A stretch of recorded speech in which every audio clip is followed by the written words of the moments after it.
мына не өзгерді? Осы тәжірибенің негізінде қандай қорытынды шығаруға болады?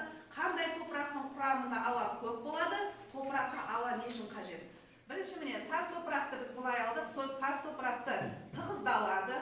Бұдан әртүрлі пішін жасауға болады. Мысалы, ермексия сияқты. Сонымен әртүрлі былай қолға жабысқан кезде мынандай қара нәрселер қалып қояды. Ал енді екінші қара топырақ. Қара топырақта мысалы бұлар өзгермейді. Бұлар қолға ұстаған кезде бірікпейді. Құрамында ауа көп. Сондықтан ауа көп болады және жабыспайды, шіріндісі көп. Және мысалы топырақ нелер өсірген кезде осы шіріндісі көп болғандықтан өсімдіктер жақсы өседі деп айттық.